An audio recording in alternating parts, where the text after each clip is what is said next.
Xo'p, assalomu alaykum. Hurmatli yosh elektriklar. Bugun mana shu 3 fazali motorimizni ulanish usullarini ko'ramiz. 3 fazali motor asinxron dvigatel deb nomlanadi. Xo'p, bu 380 voltda ishlaydi. Yulduzcha, uchburchak ulanish usullari bilan ishlaydi. Ikki xil usulda. Asosan shu ikki xil usulda ishlaydi. Mana bu yerda motorning o'zining birkasi bor. Bu yerda hamma ma'lumotlari keltirilgan. Tipi mana Y2 112 M4 kilovati 5,5 kilovatlik 7,5 horsepower 7,5 ot kuchi deyiladi. 380 volt ishlaydi. 50 Hz chastota, 1450 obroti, ulanish usullari hamma narsa ma'lumotlar keltirilgan. Endi mana ulanish korobkasida mana shu holatda bo'ladi. Bu yerda 3 ta obmotkasi bor. Chulg'amlar A, B, C deb oladigan bo'lsak, masalan, mana shu birinchi obmotka bilan birinchi obmotkani bu tomonlari, boshlari A, B, C, bu oxirlari. Shu obmotkani oxirlari. Buni prozvonka qilib topib olamiz. Bu asnosida motorimiz sog'ligini ham tekshirib olamiz.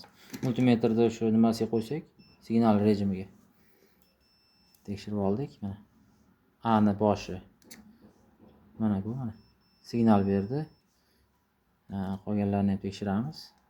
Mana korpus bilan. Har qanday yulduzcha, uchburchak ulanganda ham har qanday holatda korpusga bermaslik kerak. Korpusga motorimiz hozir yaxshi chiqdi birinchisi. Ikkinchisi B. Bni tekshiramiz mana.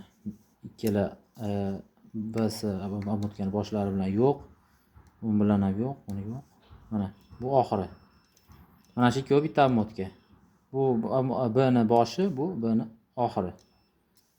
Keyingisi S'ni ham tekshiramiz mana korpus bilan.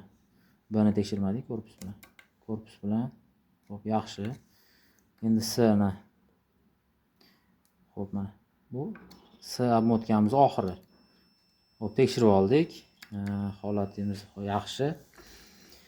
Xo'p, motorda birinchi ulanish usuli yulduzcha usulini ko'rib chiqamiz. Yulduzcha usulida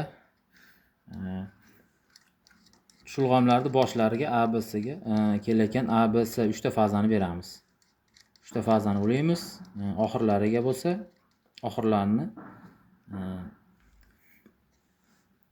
planka bor, o'tkazish shu bilan tutashtirib qo'yamiz. Mana motor kirishkasidan yozib qo'yiladi o'sha. Mana ikkinchi usulimiz yulduz usuli. Oxirlari tutashtiriladi, boshlariga kuchlanish beramiz. Bu qanday bo'ladi mana? Mana shu holatda bo'ladi.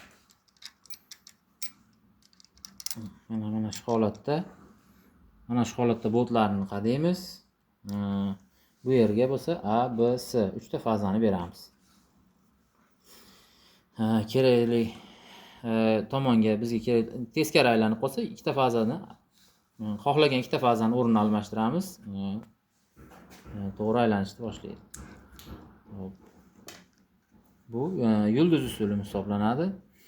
Keyingi usulda bo'lsa, bu uchburchak usuli. Uchburchak ulanish usuli.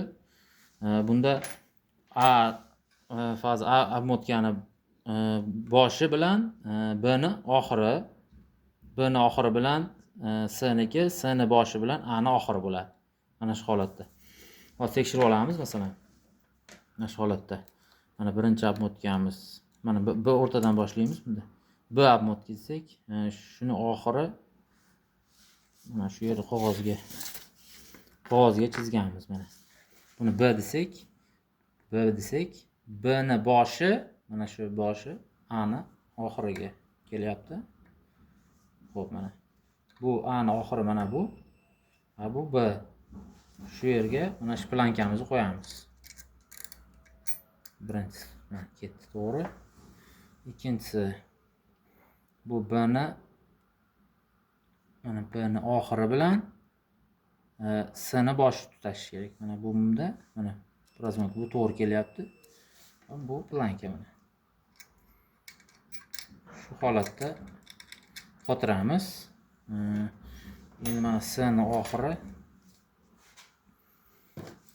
mana shu bo'lsa, mana shu holatda bo'lsa,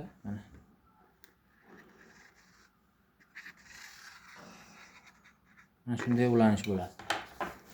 Demak, bu bilan Mana shu obmotkamiz bitta. Shu yerga 3-plankamizni qo'yamiz.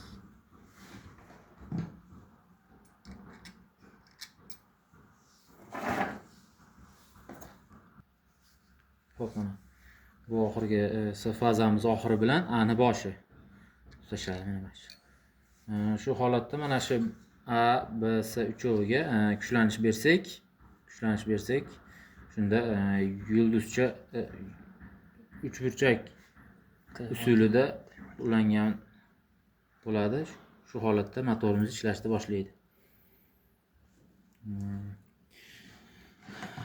Hozircha shular. Hammaga rahmat. Shu kamchiliklarimiz bo'lsa, kommentariyada yozinglar.